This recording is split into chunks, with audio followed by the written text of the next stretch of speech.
guys, hopefully you will be able to hear me, as I've not yet ever used this microphone. And I've got the Drift HD. Well, they've been out for a while now, but I bought it refurbished. I had a brand new one probably a year and a half ago, and I got really fed up with the editing. It took a lot of time, and I'm not brilliant with this technical computer jargon, and so I sold it. So to save money, I've bought another one, because I've considered in the winter I'd have more time on my hands to fiddle about and learn these photo editing suites. I use Sony Vegas, and I must admit I found it a bit challenging at first. Anyhow, I did my first video. I was going to do a review of my motorbike that you can now see in front, hopefully. The funny side of it was, yesterday when I got the camera, when I returned home, the postman had been with the microphone. Oh no, I haven't even bothered to close the door properly. Excuse me. I'm in my man cave.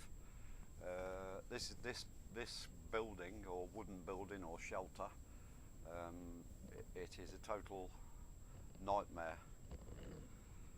Going off the subject very slightly, thanks to Techmoan, I started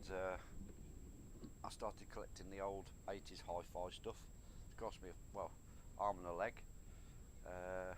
All sounds nice. I'm not going to turn it up because it's not about the hi-fi. Originally I built this, constructed all this, it cost about £800 or £900. My two sons helped me at weekends, took about 3 weekends. It's all insulated, loft insulation between 2 layers of wood. But it was only intentionally built to keep my motorbike in, which at the time was a ZX-10R. Excuse that, that's my watch. It was a ZX-10R that I named Bernard, because bikes are not females to me. Essentially they're only machines, bits of metal and rubber and plastic bolted together, but they're certainly not women, not in my eyes. Anyhow, getting back to this camera, I went out and I made my first video in a long time yesterday with this refurbished camera that I bought off eBay for 80 quid, 80 English pounds.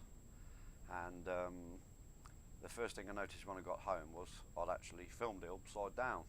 But when I looked at the LCD monitor on the side of the camera, it did look the correct way around, but it turned out to be upside down. So I altered that in the software and corrected it. Then I noticed it was all blurred, and it really irritated me, because I remember my last one not being so blurred. Obviously it's not autofocus, it's pre-focus, the lens. So I looked at the lens and it appeared not to have any fingerprints on, and I cleaned it, didn't make any difference. Altered the settings in the camera. It was actually in 1080p HD, 30 frames a second is what I recorded the video in, and it was blurry. So I asked everybody else's opinion. They said, oh, various people had opinions. Oh, it don't look that bad, or yeah, it looks a bit blurry. Anyhow, I took it to pieces earlier. I got a small Allen key, took the end off, noticed an oily fingerprint on the actual lens. Once I took the cover off, the protection cover lens, the lens beneath that had an oily fingerprint on it, so I cleaned that, did some test footage, still no good, blurry. And then totally by trial and error and accident, I found that if you could actually turn the lens clockwise and anti-clockwise if you were careful with your fingernails. So I set it up on a mount and gently kept turning it till I got it as clear as I could with a magnifying glass on the viewfinder on the camera, till I got it as clear as I could. So hopefully what you're seeing now, writing and small details, I don't expect to be, the lighting in here is pretty inadequate. It's not ideal daylight lighting. It's a 7-foot fluorescent strip, so there will be colour casts. The colours won't be correct. So this anyhow, this is my Speed Triple, and I was going to do an earlier review because I've had it since May, and we're now in, what is it, about 15th of November. Sunday, is it the 15th? I don't know, but somewhere around the 15th of November, and I had it on my birthday, May the 20th. And I didn't do a review for the simple reason is I traded a Kawasaki ZX-10R, an 06 model, very clean one, only done 12,500 miles, but any bike to replace that one had to have extremely big boots. And I've heard people say about these bikes, ooh, I've heard them make reference to various things, to call them animals, some kind of power monster, which in my eyes it isn't. 130 brake horsepower that they claim this to be. This is an 11 plate, an 11-year model. I know now perhaps the new ones they're doing now are doing slightly more power, but the old Kawasaki, I don't know how clear that will be. Hopefully it'll be a little bit clear, because I've spent an hour and a half adjusting this lens. So various pictures of me and various bikes. I've had a few bikes over the years.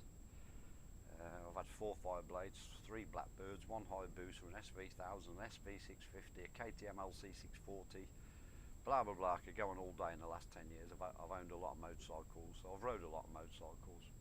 Whoops, we didn't see that one. So back to the Triumph. I've never really had naked bikes, so it's a bit of an experience for me. And I went out on my Kawasaki one day. I was quite happy with the bike, and somebody was commenting on my 190 section rear tyre that the chicken strips are a bit big. So I said, oh, I'll change that, I'll soon change that. It was a nice sunny day, so I went out and gave it a good blasting. And every time I come to good bends, good islands, wherever on the road, all I encountered was cars that I couldn't overtake, like a stream of cars or lorries, vans, etc. When I got back, I sat and thought about it and thought, in the real world, you're wasting your time having a fast bike.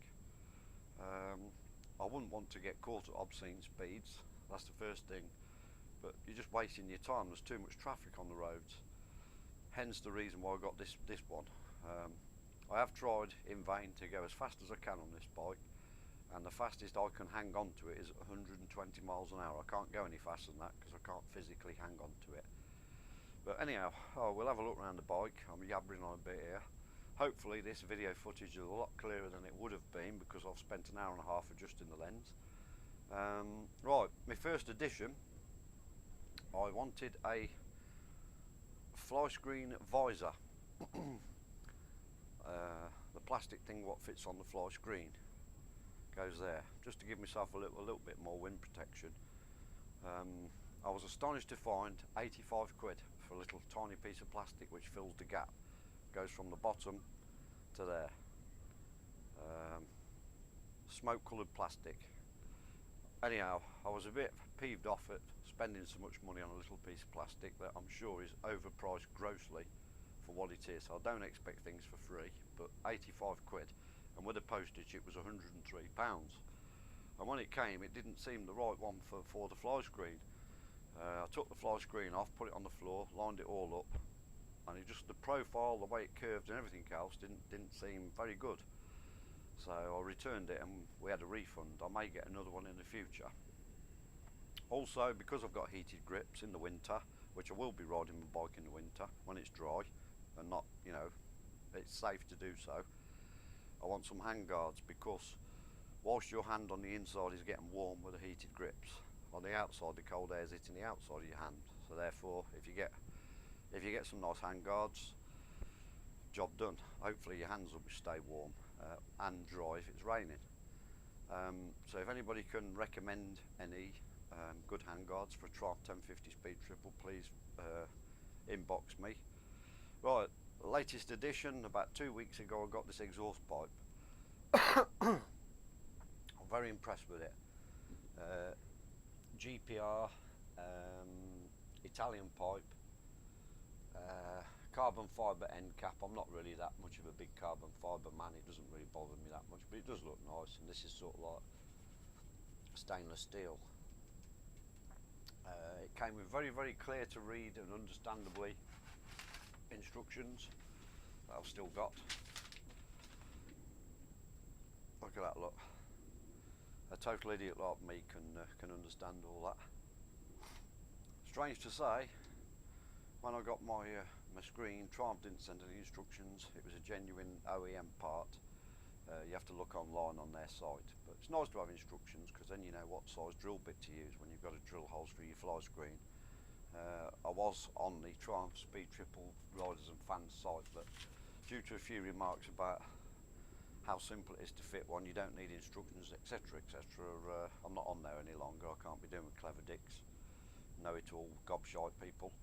Yeah, this is the bike. It was 7,000 quid. I traded my ZX10R for it. They gave me £4,000 for that. So effectively I had to pay 3,000. I'm going to get a tail tidy for Christmas, roughly speaking. R&G tail tidy with an LED light is about £100. So that will be replaced, and a slightly smaller number plate, not a totally stupid illegal one, but a slightly smaller than standard one. I've put the rim tape, the red rim tape on. I didn't do a bad job. I could have done a lot worse. It's got double H pads fitted. They were brand new when I got the bike. The tyres were brand new, Pirelli Corsas. What else can I say? The indicators seem to stick out a little bit far for my liking because of the doorway. I've made it wider than a standard doorway when I built this man cave shed, whatever you want to call it. Yeah, so fitting the exhaust, it does all the bubbles and pops. It makes a nice mighty fine sound. I left the bottom baffle out. There's actually two baffles in that pipe. There's one at the bottom of the can and one at the top. I've left the one at the top in. The one at the bottom I never put in. And according to the instructions of the manufacturer, it didn't need a remap. Now, I did fit some short stubby pipes on this bike, and it's very rough. It sounded much too loud. It did bubble and pop, and it actually did sort of sound nice till you're doing about 80 miles an hour, and then it just about took both your ears out. But slow running in first gear in traffic, it was hunting and not smooth. It needed a remap. So because of the actual loud noise it made and everything else, this one's loud, but in a totally different way. This one's more bearable. It's not loud when it's on tick over, or when you're on low revs it's pretty quiet. It's only when you open it up and give it some stick that you get the noise and all the rest of it. So I like this, and it saved a lot of weight as well from all the two big heavy pipes, the standard pipes, and all the pipe work down to the bottom where it joins. It has saved a lot of weight as well.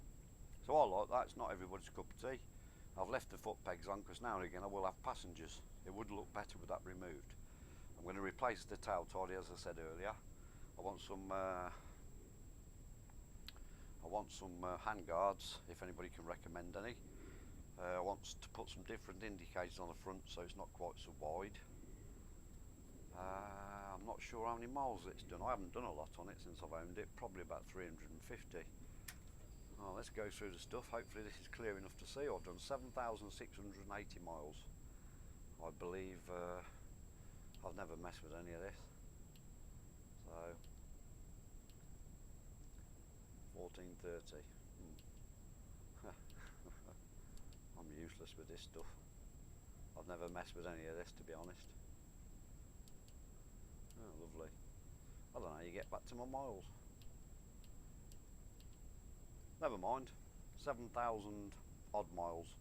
I've not done much. I've only done about 400 miles since I've owned the bike.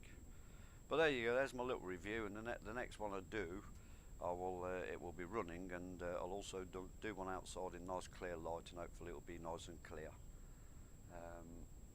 Thanks for listening to me yabbling on and yabbling on. And whatever you've seen in this man cave, I do apologise. It's a typical man cave. It's very untidy. We've got various bits of jackets and stereos and Allen keys and other stereos. Various bits of rubbish.